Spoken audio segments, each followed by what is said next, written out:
कृष्णा हरे हरे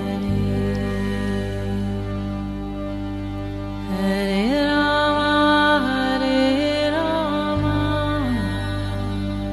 राम राम हरे हरे। नमस्कार, रेडियो मानव रचना 107.8 पर मैं हूं सरिता आपके साथ और शुरू हो चुका है कार्यक्रम आत्मदर्शन, जिसमें हम बात करते हैं प्रभु श्री कृष्ण की, उनकी लीलाओं की। बहुत सारी कथाएं प्रसंग जानते हैं इस कार्यक्रम में और हमेशा की तरह अपना ज्ञान हमारे साथ बांटने के लिए स्टूडियो में मौजूद हैं रागलेखा दासी जी, चरणाश्रित योगाचार्य श्रीमद भक्ति वेदांत नारायण गोस्वामी जी की शिष्या रागलेखा दासी जी। आपका स्वागत है हमारे स्टूडियो में।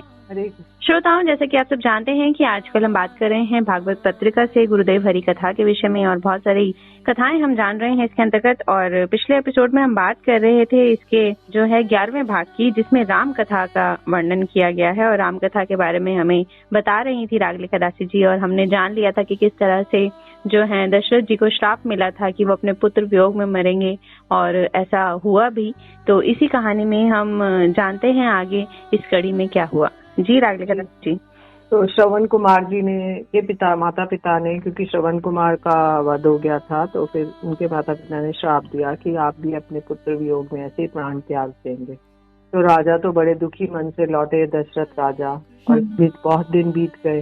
राजा उस बात को भूल गए कि कई से विवाह करे हुए उन्हें कई वर्ष बीत गए जी, और उनको कोई पुत्र नहीं हुआ। तो मंत्री सुमंत्र ने राजा को सलाह दी कि हे महाराज, एक पुराना इतिहास सुनिए। महर्षि कश्यप के एक पुत्र विभांडक थे। उनके पुत्र ऋष्य श्रृंग थे। वे सदैव वन में पिता के ही साथ रहते थे। बचपन से ही उन्होंने कभी स्त्री को नहीं देखा था। एक बार अंगदेश, वर्तमान में बिहार में वृष्टि नहीं हो रही थी। बहुत दिनों से सूखा पड़ रहा था। लोग पानी के लिए तड़प रहे थे। ऐसे समय में अंगदेश के राजा रोमपाद से वेद पारंगत ब्राह्मणों ने कहा कि यदि ऋष्य श्रृंग यहाँ पर आ सकते हैं तो पानी बरस सकता है। सुनकर राजा ने 5-7 युवा लड़कियों को वेश्याओं को भेजा। वे लड़कियां बन ठन कर गईं और आश्रम के पास जाकर रहने लगी और बीच बीच में ऋष्य श्रृंग से मिलने लगी। ऋष्य ने भी कभी स्त्री को देखा नहीं था। वे उन लड़कियों की मधुर बोली और व्यवहार से वशीभूत हो गए। वे लड़कियां बहाना बनाकर ऋषि को शहर में ले आईं। उनके शहर में प्रवेश करते ही प्रचुर वर्षा हुई। धीरे धीरे वे लड़कियां उन्हें अंगराज के महल में ले गई। राजा ने अपनी पुत्री शांता, जो कि दशरथ महाराज की पुत्री थी, जिसे अंगराज ने गोद ले लिया था, उसके साथ विवाह करवा दिया। तो हे महाराज, आप ऋष्य श्रृंग को बुलाइए और उनसे पुत्रेष्टि यज्ञ करवाइए। आपका अवश्य ही पुत्र होगा। ये सुनकर महाराज दशरथ जी ने अपने मंत्री सुमंत्र जी को अंग देश में भेजा और वे ऋष्य श्रृंग और उनकी पत्नी शांता को निमंत्रण देकर ले आए। ऋषि वशिष्ठ ने यज्ञ की प्रस्तुति की। इस यज्ञ में ऋष्य श्रृंग ब्रह्मा बने। वे अच्छी तरह से वेद विधियों से यज्ञ हुआ, बड़े अच्छी तरीके से। यज्ञ की समाप्ति पर जैसे ऋष्य श्रृंग ने आहुति दी तो एक बड़ा तेजस्वी अग्नि के भांति पुरुष उस यज्ञ कुंड से निकला। उसके हाथ में एक सोने का कलश था और उसमें चांदी का ढक्कन था। उस पुरुष ने महाराज दशरथ से कहा, हे महाराज, देवताओं ने एक खीर बनाई है। इस खीर को खाने से निश्चित रूप से पुत्र होगा। आप इस खीर को लीजिए और अपनी रानियों को दे दें। इसको खाने से वे गर्भवती होंगी और तेजस्वी पुत्र जन्म लेंगे। महाराज दशरथ बड़े प्रसन्न हो गए। उन्होंने उनकी परिक्रमा और स्तुति की। इसके बाद अग्निदेव अंतर्ध्यान हो गए। इसके पश्चात राजा उस खीर को लेकर महल में आए और कलश में जितनी खीर थी उसकी आधी कौशल्या जी को दे दी, दूसरा भाग आधी सुमित्रा जी को दे दी और आधी जो बची उसे कैकेयी को दे दिया। कैकेयी ने उस खीर से आधी स्वयं ली और आधी सुमित्रा जी को दी, जिससे इसके फलस्वरूप कौशल्या जी के घर से रामचंद्र, कैकेयी के घर से भरत और दोनों के भाग में आधा आधा खाने के कारण सुमित्रा के घर से 2 पुत्र लक्ष्मण और शत्रुघ्न हुए। इनमें से बड़े पुत्र रामचंद्र जी स्वयं भगवान, लक्ष्मण जी स्वयं बलदेव प्रभु और शत्रुघ्न चक्र के अवतार हैं। रामचंद्र, भरत, लक्ष्मण, शत्रुघ्न राजा दशरथ के रजोवीर्य से पैदा नहीं हुए। वे सभी भगवत इच्छा से यज्ञ से पैदा हुए, इसलिए वह योनिज नहीं है। इस प्रकार कृष्ण वासुदेव जी के हृदय से वे प्रकट होकर मंत्र के माध्यम से देवकी जी के गर्भ में प्रकट हुए। ऐसे ही इनको समझिए। इसके बाद कुछ बड़े होने पर चारों भाई ऋषि वशिष्ठ जी के आश्रम में शिक्षा प्राप्त करने गए। अब हम रामायण के सारे पात्रों को विचार करके देखें तो कैकेयी जी का चरित्र शक्ति नजर में ऐसा नीचा है तो कोई भी अपनी बेटी का नाम केकई नहीं रखता। उनका चरित्र ऐसा है कि रामचंद्र जी ने उन्होंने वनवास दे दिया, किंतु केकई जी के चरित्र पर गंभीर विचार करके देखा जाए तो देखा जाएगा कि उनका चरित्र सर्वोत्तम है। उन्होंने इतना कलंक सहकर भी राम जी की इच्छा को पूर्ण किया। एक बार रामचंद्र जी माता केकई की गोदी में बैठे थे। अपनी माता कौशल्या से भी अधिक प्रीति रामचंद्र जी को माता केकई करती थी। रामचंद्र जी उनकी गोदी में बैठकर बोले, मैया आपसे एक चीज मांगता हूँ, वह ये है कि देवताओं के कार्य के लिए मैं आया हूँ। वन में नहीं जाने से देवताओं का कार्य नहीं होगा, अर्थात असुरों का संहार नहीं होगा। इसलिए मैं ये वर मांगता हूँ कि समय आने पर तुम ध्यान रखना, वनवास के लिए महाराजा दशरथ से प्रतिज्ञा करवा लेना। अच्छा। माता केकई बोली, मैं मर जाऊंगी तब भी ये कार्य नहीं कर पाऊंगी। सुनकर रामचंद्र जी बोले, इसका अर्थ ये है कि आप मुझसे प्रेम नहीं करती। तो रामचंद्र जी ने बहुत समझाया और केकई जी ने अंत में मान लिया। अब आप लोग ये विचार करें कि केकई जी ने क्या दोष किया। महाराज दशरथ ने भी प्रतिज्ञा की थी कि केकई के गर्भ से जो पुत्र होगा वही राजा बनेगा। वहीं राजा अपने वचन से टल ना जाए, इसीलिए उन्होंने सीधे रास्ते से लाकर याद दिलाई कि रघुकुल रीत सदा चली आई, प्राण जाए पर वचन न जाए। केकई ने ये विचार किया कि राजा ने मेरे पिता के निकट प्रतिज्ञा की है कि मेरा पुत्र ही राजगद्दी पे बैठेगा। अब ये मुकर रहे हैं, अर्थात राम को ही राज्य दे रहे हैं। ऐसा करने से उनकी प्रतिज्ञा भंग हो जाएगी। इसलिए राजा दशरथ से रानी केकई ने 2 वर मांग लिए, और ये वे भी मंत्रा के कहने से। एक रामचंद्र जी के वनवास हो और दूसरा भरत को राज्य हो। और दूसरी बात यही कि केकई ऐसा नहीं करती तो राम जी ने बचपन में जो प्रतिज्ञा कराई थी वह भी पूर्ण नहीं होती। इन सबका विचार करने से ऐसा विदित होता है कि केकई ने कलंक सह कर भी रामचंद्र जी की प्रार्थना से ऐसे वर मांगा, नहीं तो वह कभी नहीं मांगती। केकई भी मांग नहीं पाती। सरस्वती देवी ने उनकी जीवा पर बैठकर जबरदस्ती उनसे मंगवा लिया। इसलिए ऐसा लगता है कि केकई का चरित्र महान है।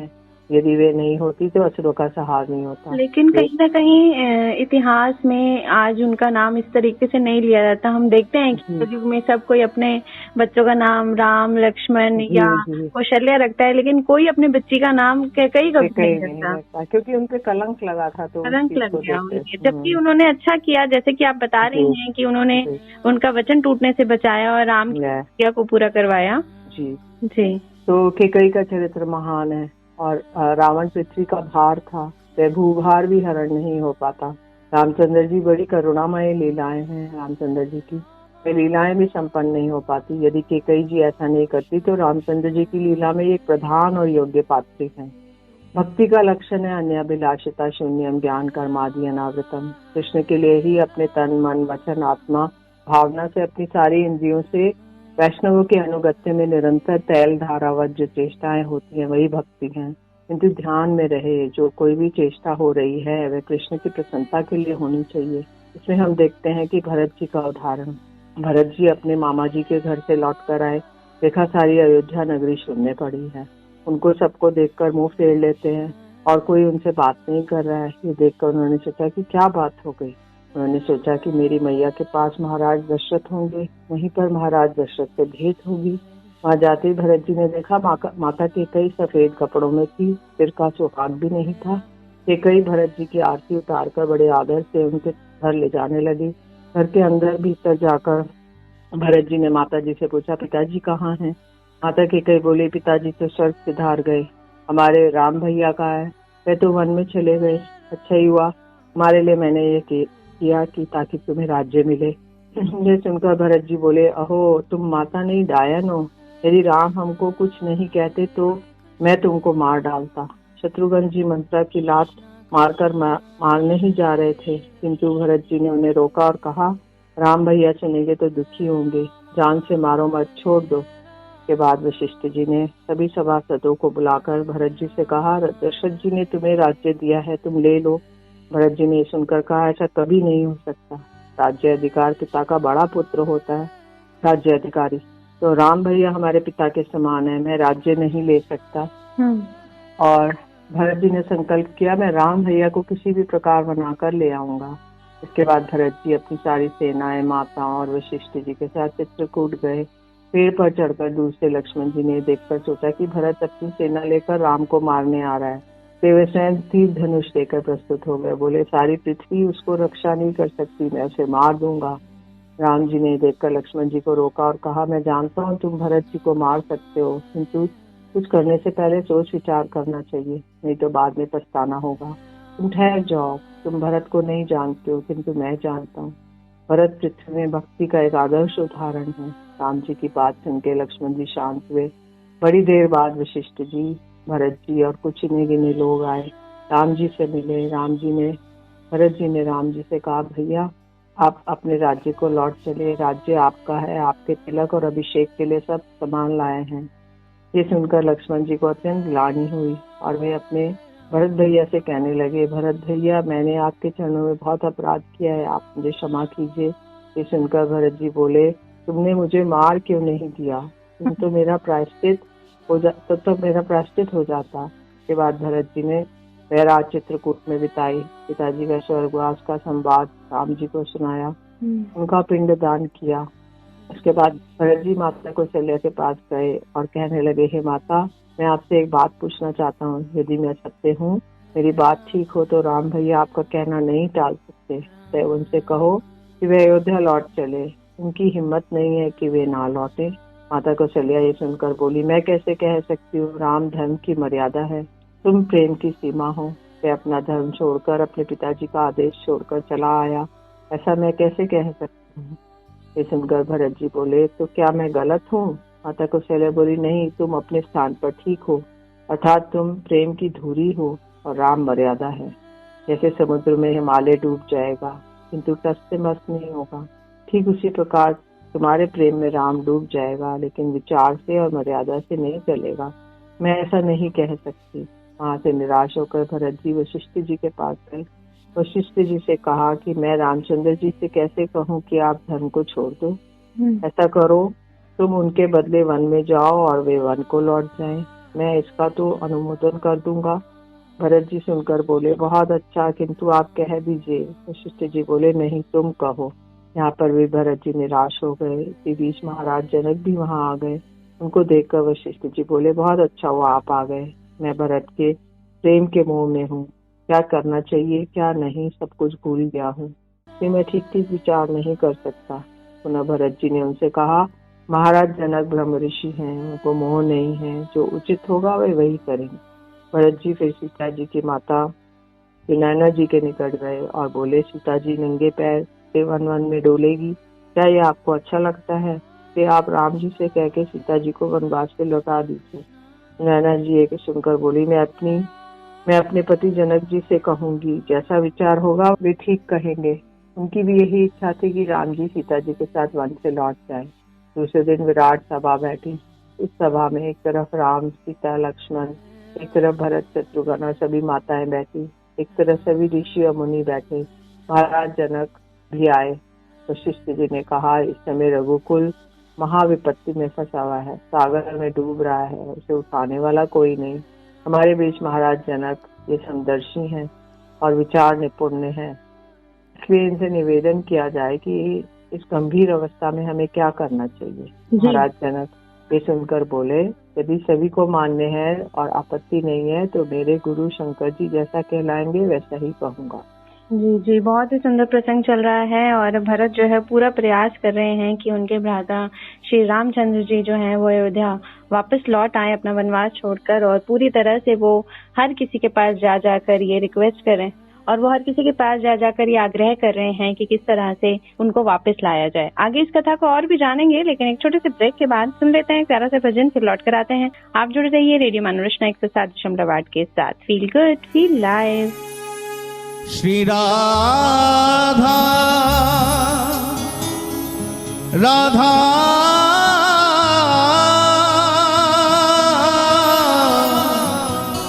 श्री राधा राधा श्री राधा, मेरी विनती यही है राधा रानी, कृपा भर पुकारिए। हे राधा रानी कृपा बरसाए रखना, हे महारानी कृपा बरसाए रखना, हे राधा रानी कृपा बरसाए रखना। मुझे तेरा ही सहारा महारानी, मुझे तेरा ही सहारा महारानी, मुझे तेरा ही सहारा महारानी, मुझे तेरा ही सहारा महारानी। चरणों से लिपटाए रखना कृपा बरसाए रखना, कृपा बरसाए रखना, हे राधा रानी कृपा बरसाए रखना, हे महारानी कृपा बरसाए याद रखना, कन्हैया से मिलना है तो किशोरी जी के चरणों का आश्रय लेना ही पड़ेगा। कितना ही कृष्ण कृष्ण नाम की माला जपो, सरकार मिले ना मिले कोई गारंटी नहीं है, लेकिन जो राधा रानी के चरणों का आश्रय ले लेता है उसे एक न एक दिन कन्हैया का दर्शन जरूर होता है। याद रखना, बांके बिहारी के प्यार में जो बीमार होते हैं, बांके बिहारी के प्यार में जो बीमार होते हैं, उनके ही वृंदावन में उपचार होते हैं प्यारे, उनके ही वृंदावन में उपचार होते हैं। और राधा नाम की औषधि लेके जो घूमता है बरसाने की गलियों में, उन्हें ही एक दिन कन्हैया के दीदार होते हैं, कन्हैया के दीदार होते हैं प्यारे। कृपा बरसाए रखना, कृपा बरसाए रखना, हे राधा रानी कृपा बरसाए रखना, हे महारानी कृपा बरसाए रखना। मोहि तो भरोसो है तिहारो ही किशोरी राधे, मोहि तो भरोसो है तिहारो ही किशोरी राधे, मोहि तो भरोसो है तिहारो ही किशोरी राधे, ओ मोहि तो भरोसो है तिहारो ही किशोरी राधे, मोहि तो भरोसो है तिहारो ही किशोरी राधे। हो जस अधम तुम ही एक जानत, हो जस अधम तुम ही एक जानत, और ना जान निहारो री किशोरी राधे, और न जाने निहारो री किशोरी राधे, और ना जान निहारो री किशोरी राधे, और न जाने निहारो री किशोरी राधे।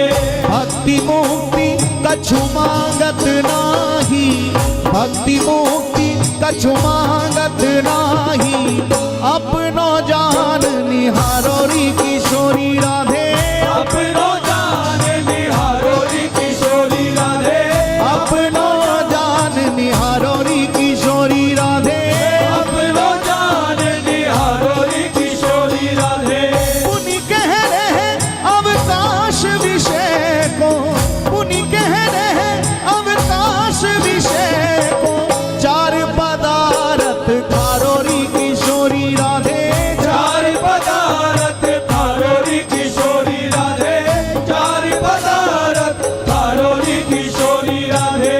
तुम कृपाल सरकार हमारी, तुम कृपाल सरकार हमारी, पार करो या मारो री किशोरी राधे, पार करो या मारो री किशोरी राधे, पार करो या मारो री किशोरी राधे।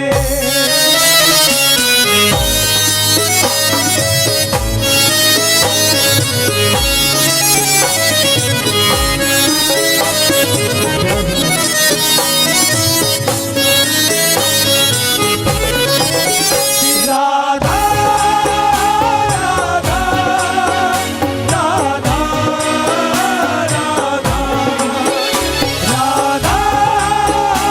राधा राधा राधा। ओ मेरी विनती यही है राधा रानी, कृपा बरसाए रखना, कृपा बरसाए रखना, हे राधा रानी कृपा, बरसाए रखना, हे महारानी कृपा बरसाए रखना। मेरी विनती यही है राधा रानी, कृपा बरसाए रखना, कृपा बरसाए रखना, ओ